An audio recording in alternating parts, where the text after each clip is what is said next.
औलिया ने लात मारे दौलते दुनिया पे जब औलिया ने लात मारे दौलती दुनिया पे जब आपरे पैरू पे उनके सारे दुनिया सबके सब आपरे पैरू पे उनके सारे दुनिया सबके सब যে সমস্ত আল্লাহর ওলিরা আখিরাত বানাইছে যে সমস্ত আল্লাহর ওলিরা আল্লাহরে চিনা ফেলাইছে যে সমস্ত আল্লাহর ওলিরা ইসলাম চিনছে দ্বীন চিনছে ধর্ম চিনছে আখিরাত সাজাইছে এদের জুতার ভিতরে গিয়া দুনিয়া ঢুইকা রইছে এদের জুতার ভিতরে দুনিয়া ঢুইকা রইছে আল্লাহর ওলিদের জুতার নিচে দুনিয়া পড়ে রইছে কথা বলেন ঠিক কিনা বলেন আল্লাহর ওলিদের জুতার নিচে দুনিয়া পড়ে রইছে বন্ধ দুই চোখ নাই জন্মন্ত মানুষটা আল্লাহর ঘর বাইতুল্লাহ শরীফের মিজাবে রহমতের নিচে দাঁড়ায়া শাইখুল হাদিস আল্লামা জাকারিয়া রাহমাতুল্লাহ আলাইহি লিখছেন মিজাবে রহমতের নিচে যখন সে দাঁড়াইলো তখন আকাশ থেকে বৃষ্টি পড়লো বৃষ্টির পানি বাইতুল্লাহ শরীফের ছাদে ভরপুর হইল আর ওই পাইপ দিয়া পানিটা নিচে পড়তেছে আর ওই পানির নিচে গিয়া জন্ম অন্ধটা দাঁড়ায় গেছে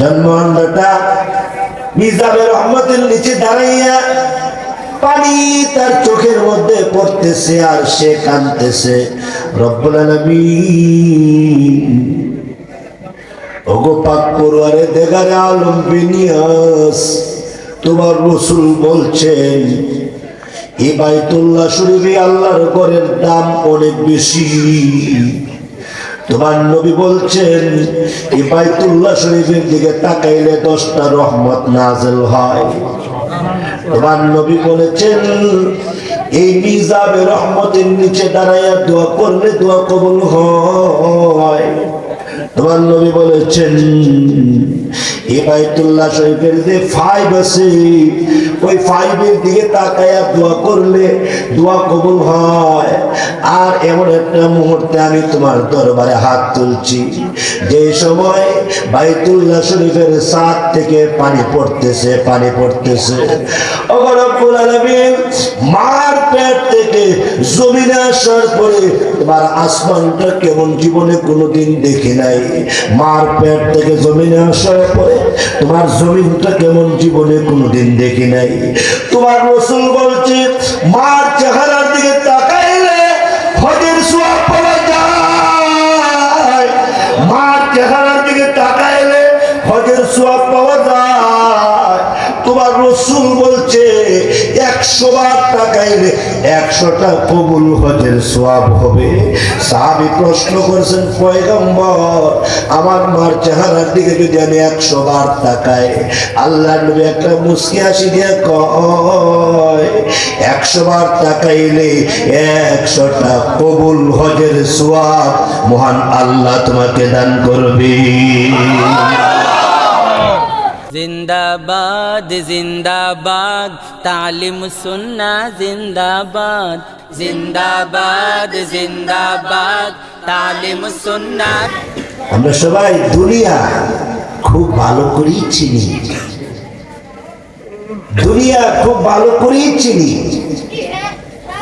কিন্তু দুনিয়ার জন্য জীবন কুরবান করতেছি দুনিয়া কিন্তু আমাদেরকে দেখা দিতেছে না দুনিয়া আমাদেরকে কি দিতেছে না দেখা দিতেছে না দুনিয়া চিনতে সহজ পাইতে কঠিন দুনিয়া চিনতে সহজ পাইতে কঠিন আর আখিরাত চিনতে এটা কঠিন লাগে কিন্তু পাইতে একেবারে সহজ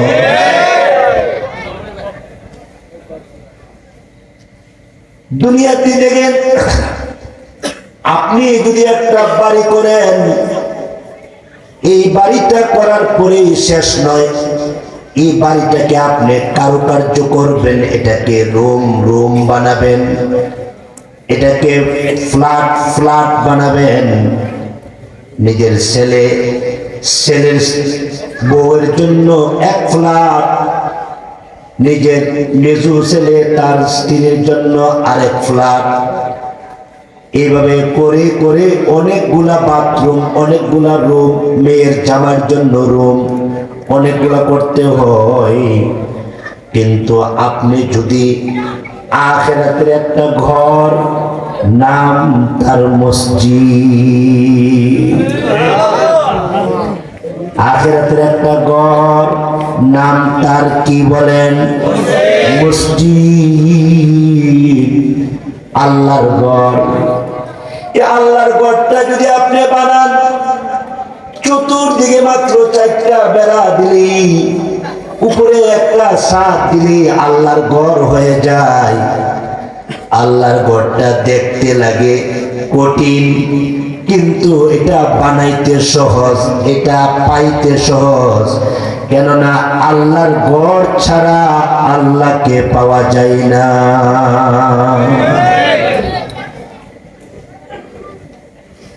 এজন্য আল্লাহ নবী রাহমাতুল লিল আলামিন বাইতুল্লাহ শরীফের দিকে তাকায়া বলেন, বাইতুল্লাহ রে নিঃসন্দেহে আমি তোরে ভালোবাসি। রে বাইতুল্লাহ, আমি তোরে ভালোবাসি রে বাইতুল্লাহ। তোরে ভালোবাসা ঈমান, তোর প্রতি মহব্বত রাখা ঈমান, তোর দিকে তাকানো ঈমান।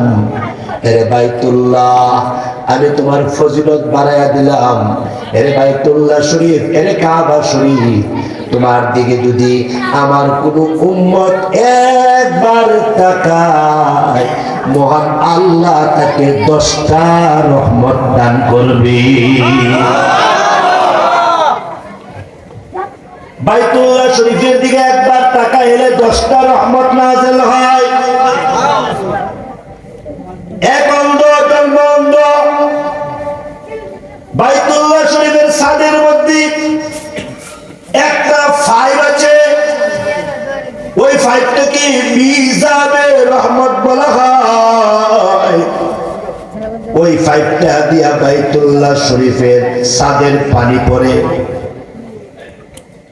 কি পড়ে বলে? বাইতুল্লাহ শরীফের ছাদের পানি পড়ে। আল্লাহর রাসূল বলেন, মিজাবে রহমতের দিকে তাকায়া অথবা মিজাবে রহমতের নিচে দাঁড়াইয়া কেউ যদি দোয়া করে, দোয়া করতে দেরি হয়, আল্লাহর দরবারে মঞ্জুর হইতে 1টা সেকেন্ড লেট হয় না। আরেকটু জোরে বলবেন না সুবহানাল্লাহ। একজন অন্ধ, চোখ নাই, অন্ধকারে কয় চোখে দেখে না, তোর তো মনে হয়েছে না, কানা না, কানার অর্ধ বেশ আছে। হ্যাঁ, যার এক চোখ নাই সে হলো কানা, যার 2 চোখ নাই সে হলো অন্ধ। তোর তো মতো আমরা পেশ লাগাইলাই। অন্ধ, 2 চোখ নাই, জন্ম অন্ধ মানুষটা আল্লাহর ঘর বাইতুল্লাহ শরীফের মিজাবে রহমতের নিচে দাঁড়ায়া শাইখুল হাদিস আল্লামা জাকারিয়া রাহমাতুল্লাহি আলাইহি লিখছেন, মিজাবে রহমতের নিচে যখন সে দাঁড়াইলো তখন আকাশ থেকে বৃষ্টি পড়লো। বৃষ্টির পানি বাইতুল্লাহ শরীফের ছাদে ভরপুর হইল, আর ওই পাইপ দিয়া পানিটা নিচে পড়তেছে, আর ওই পানির নিচে গিয়া জন্ম অন্ধটা দাঁড়ায় গেছে। জন্ম অন্ধটা মিজাবে রহমতের নিচে দাঁড়াইয়া পানি তার চোখের মধ্যে পড়তেছে, আর সে কাঁদতেছে, রব্বুল আলামিন, ওগো পাক পরওয়ারে দেগারে আলম বিনিয়াস, তোমার রাসূল বলছেন এই বাইতুল্লাহ শরীফে আল্লাহর ঘরের দাম অনেক বেশি। তোমার নবী বলছেন এই বাইতুল্লাহ শরীফের দিকে তাকাইলে 10টা রহমত নাযিল হয়। তোমার নবী বলেছেন এই মিজাবে রহমতের নিচে দাঁড়াইয়া দোয়া করলে দোয়া কবুল হয়। তোমার নবী বলেছেন এই বাইতুল্লাহ শরীফের যে 5 আছে ওই 5-এর দিকে তাকায়া দোয়া করলে দোয়া কবুল হয়। আর এমন একটা মুহূর্তে আমি তোমার দরবারে হাত তুলছি যে সময় বাইতুল্লাহ শরীফের ছাদ থেকে পানি পড়তেছে ও রব্বুল আলামিন মার পেট থেকে জমিনে আসার পরে তোমার আসমানটা কেমন জীবনে কোনোদিন দেখি নাই। মার পেট থেকে জমিনে আসার পরে তোমার জমিনটা কেমন জীবনে কোনোদিন দেখি নাই। তোমার রাসূল বলছে মার চেহারার দিকে তাকাইলে হজের সওয়াব পাওয়া যায়। মার চেহারার দিকে তাকাইলে হজের সওয়াব পাওয়া যায়। তোমার রাসূল বলছে 100 বার তাকাইলে 100টা কবুল হজের সওয়াব হবে। সাহাবী প্রশ্ন করেছেন পয়গম্বর আমার মার চেহারার দিকে যদি আমি 100 বার তাকাই, আল্লাহর নবী একটা মুস্কি হাসি দিয়ে কয় 100 বার তাকাইলে 100টা কবুল হজের সওয়াব মহান আল্লাহ তোমাকে দান করবে। হে আল্লাহ তোমার রাসূল বলছে মার চেহারার দিকে তাকাইলে হজের সওয়াব। মার পেট থেকে আসার পর আজ পর্যন্ত আমার মা কেমন গো আমি দুনয়নে দেখলাম না। আমার মার চেহারাটা কেমন আমি দেখছি না। আমি তো হজের সওয়াব পাই না। আমি তো আমার আব্বার চেহারা কেমন দেখছি না। আল্লাহ তোমার আকাশটা কেমন দেখি নাই। আল্লাহ তোমার জমিনটা কেমন দেখি নাই। বাইতুল্লাহ শরীফের গিলাফের মধ্যে হাত রাখছে। আল্লাহু আকবার বলবেন না? জোরে বলবেন না? বাইতুল্লাহর গিলাফে হাত রাখা আর ওই মিজাবে রহমতের দিকে এইভাবে চেহারাটা দিয়া ডাক দিয়া করে রব্বুল আলামিন শুনেছি এই ঘর এই মসজিদের দাম নাকি অনেক বেশি। শুনেছি এই মসজিদে কি যদি কেউ 1 রাকাত নামাজ পড়ে তুমি আল্লাহ নাকি 1 লক্ষ রাকাত নামাজ পড়ার সওয়াব দান করো। আল্লাহ তুমি আমার কথা শুনো। আল্লাহ তোমার নবী যে মসজিদের ফাজাইল বয়ান করছে ওই মসজিদের ফজিলতের জন্য তোমার ঘরটা দেখার জন্য আল্লাহ তোমার এই বাইতুল্লাহ শরীফটা দেখার জন্য আল্লাহ তোমার ঘরে গিলাফটা দেখার জন্য আল্লাহ মুলতাজামটা দেখার জন্য আল্লাহ হাজরে আসওয়াদটা দেখার জন্য আল্লাহ রুকনে ইয়ামিনীটা দেখার জন্য আল্লাহ মাকামে ইব্রাহিমটা দেখার জন্য আল্লাহ মাতাফটা দেখার জন্য আল্লাহ সাফা পাহাড়টা দেখার জন্য আল্লাহ মারওয়া পাহাড়টা দেখার জন্য আল্লাহ তোমার আসমানটা দেখার জন্য আল্লাহ তোমার জমিনটা দেখার জন্য আল্লাহ মিজাবে রহমতের ওসিলায় তুমি আমার 2টা চোখ খুলে দাও আল্লাহ আল্লাহ তুমি আমার 2টা চোখ খুলে দাও আমি দেখতাম তোমার পথটা। দোয়া করতেছে অন্ধর চোখ দিয়া জর্জর করে চোখের পানিগুলো পড়তেছে। অন্ধর চোখ দিয়া জর্জর করে চোখের পানিগুলো পড়তেছে।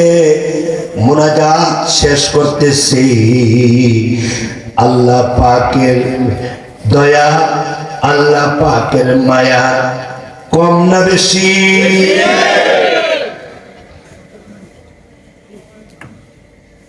মা বলে ডাক দিলে যদি মার কলিজা ঠান্ডা হয়। কত অন্যায় করি কত অপরাধ করি আব্বা বলে ডাক দিলে সব অন্যায় শেষ। কত অন্যায় অপরাধ করি দরজার সামনে গিয়ে কই আম্মা আম্মা শব্দটা শোনার সাথে সাথে মা তখন 2টা হাত বাড়ায় ডাক দিয়া কয় চিন্তা করছিলাম তোরে পিটাইমু, চিন্তা করছিলাম তোরে মারমু। আম্মা কয়া ডাক দিবার সাথে সাথে আমার কলিজাটা ঠান্ডা হয়ে গেছে। ওই মা থেকে আল্লাহর মায়া কম না বেশি? বেশি। অন্ধটা যখন কান্না শুরু করে দিছে, শোনা যাচ্ছে আমিন বিরহমাতিকা ইয়া আরহামার রাহিমিন। এই বিরহমাতিকা ইয়া আরহামিন শব্দটা শেষ হইতে দেরি হয়েছে, অন্ধর চক্ষু মহান আল্লাহ খুলে দিতে একটা সেকেন্ড লেট করে নাই।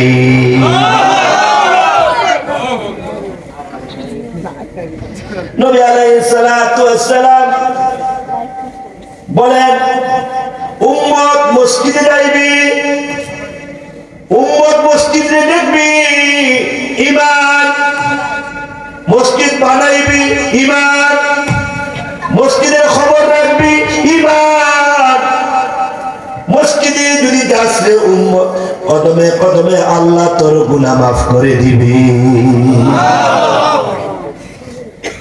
আমি আবার কথা বলতেছি, আমি আবার কথা বলতেছি। গাড়ি দিয়া যায় আপনাদের ওই যে গতকাল চট্টগ্রাম থেকে আসছে, সেই ফটিকছড়ি, সেই আপনার নানুপুর, ওইসব এলাকায় গতকাল ছিলাম।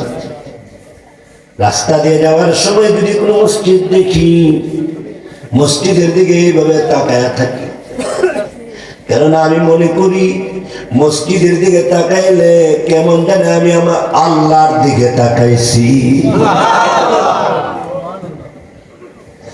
আল্লাহর নবী রাহমাতুল লিল আলামিন বলেন, কিয়ামতের দিন মুসিবতের ময়দানে এক শ্রেণীর মানুষদেরকে আল্লাহ ডেকে ডেকে বলবে, আয় এ আমার বান্দা, আয় তাড়াতাড়ি আয়, এদিকে আয়।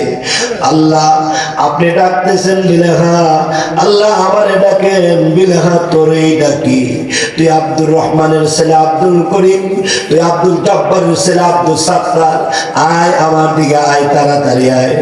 প্রভু, হে প্রভু, মাথা ফাইটা যায়।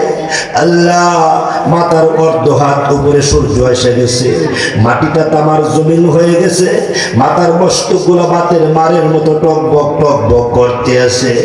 আল্লাহ, ও আল্লাহ, পানির পিপাসা গলা ফাইটা যায়, পানির পিপাসা। আল্লাহ গো, একটু পানি দাও না গো, আল্লাহ একটু পানি দাও না।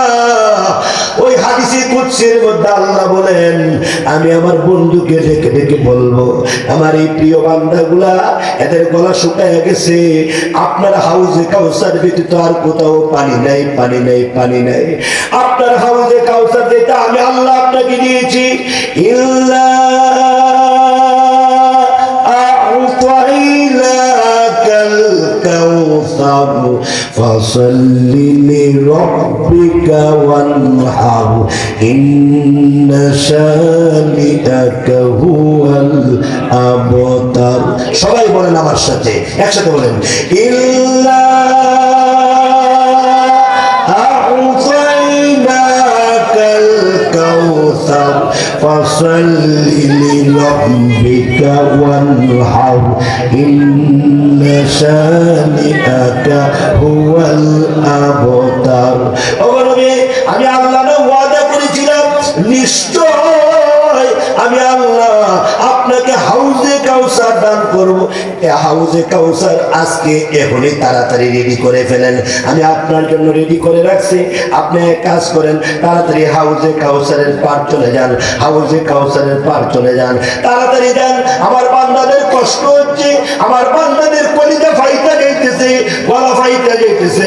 আপনার হাউজে কাউসার থেকে আপনার দস্ত মুবারক দিয়া, আপনার এই হাত মুবারক দিয়া আমার নেককার বান্দা, আমার পরহেজগার বান্দাদেরকে আপনার হাত দিয়া এদেরকে হাউজে কাউসারের পানি পান করাইয়া দেন।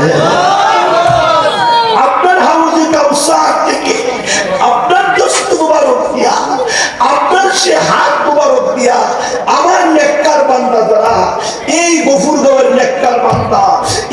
বরিশালের নেককার বান্দা, এই মুমিন শাহী নেককার বান্দা, কিশোরগঞ্জের নেককার বান্দা, আমার নেককার বান্দাদেরকে পানি পান করান, পানি পান করান, পানি পান করান। তাফসীরে ইবনে কাসিরে আছে, আল্লাহর নবী যাকে এক গ্লাস পানি পান করে দিবে, কিয়ামতের দিন মুসিবতের ময়দানে নবীজির হাউজে কাউসার ছাড়া আর কোথাও পানি থাকবে না, একমাত্র নবীজির হাউজে কাউসারের পানি, একমাত্র পানি থাকবে। আল্লামা ইবনে কাসির লেখেন, আল্লাহর নবী রাহমাতুল লিল আলামিনের দস্ত মুবারক দিয়া যাকে এক গ্লাস পানি পান করে দিবে, জিন্দেগানি তার কোনোদিন তার পানির পিপাসা লাগবে না, জীবনও আর তার পানির পিপাসা লাগবে না। এটা এমন পানি, সুবহানাল্লাহ বলবেন না? এটা এমন পানি, এটা এমন পানি, আর এটা এমন হাত, এটা হাতটা, এটা হাত মুবারক, এটা হাত না হাত মুবারক, আমরা একটা হাত, আমরা একটা হাত মুবারক না কেন? আমরা একটা দিয়া দুনিয়া দুনিয়া দুনিয়া, সুদ সুদ সুদ, ঘুষ ঘুষ ঘুষ, দুর্নীতি দুর্নীতি দুর্নীতি, চুরি ডাকাতি, এই জন্য আমাদের একটা মুবারক না। কিন্তু নবীর হাতরা এটা হাত নয়, এটা হাত মুবারক।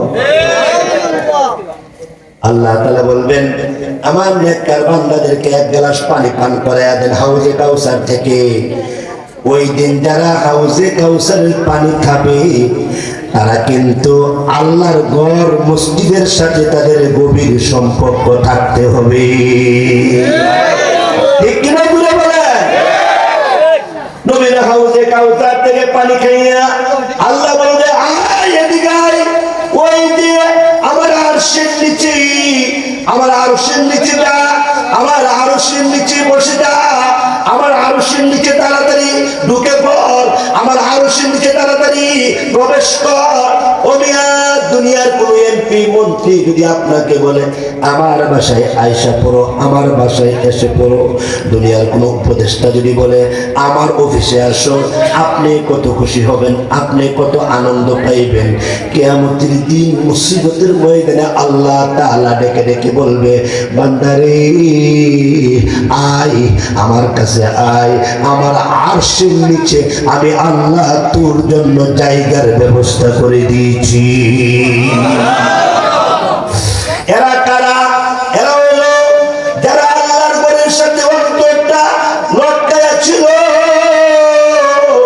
আল্লাহর ঘরের আমানতদারি আদায় করেছে, আল্লাহর ঘরের হিসাব ঠিক রাখছে, আল্লাহর ঘরের সাথে গভীর সম্পর্ক রাখছে, আল্লাহর ঘর আবাদ করছে, আল্লাহর ঘরের ইমাম সাহেবের খেদমত করছে, আল্লাহর ঘরের মুয়াজ্জিনের খেদমত করছে।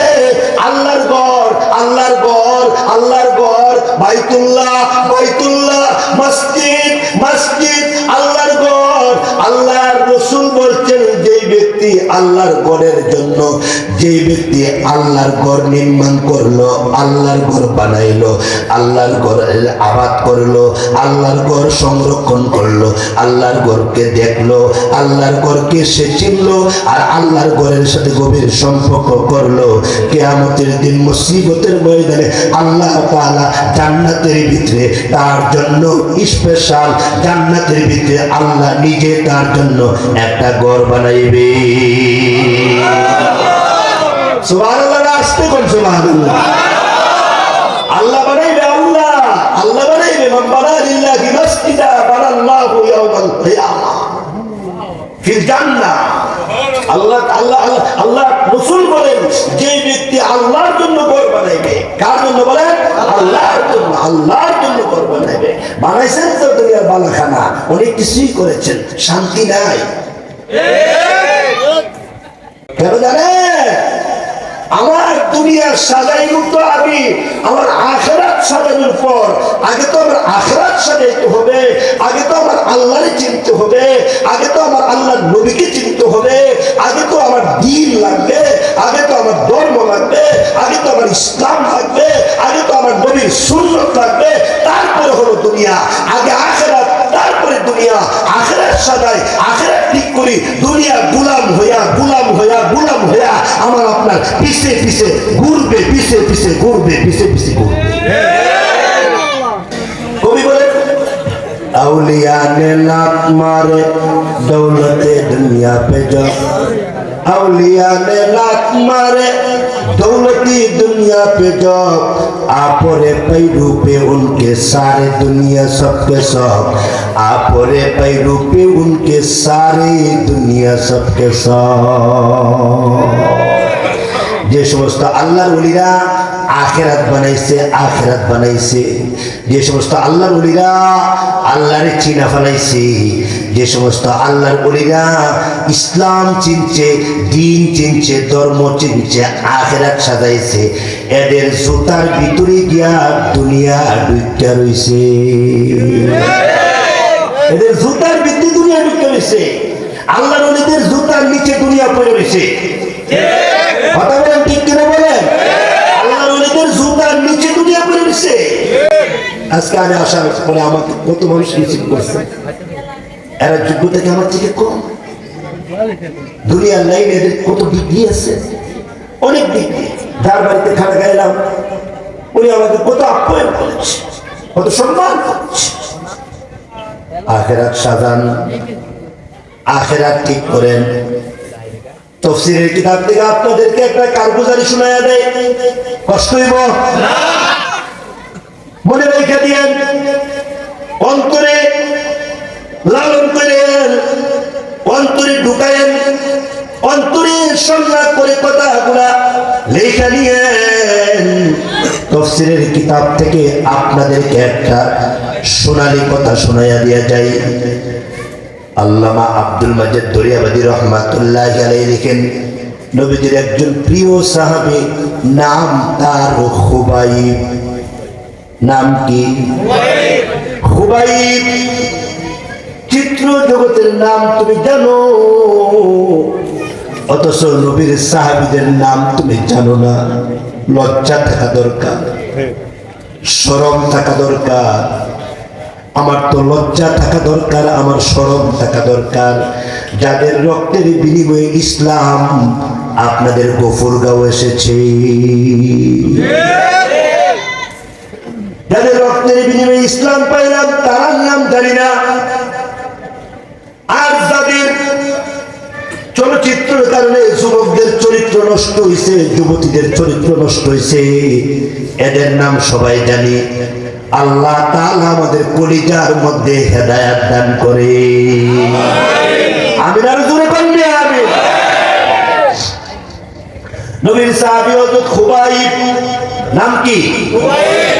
রাদিয়াল্লাহু তাআলা আনহু।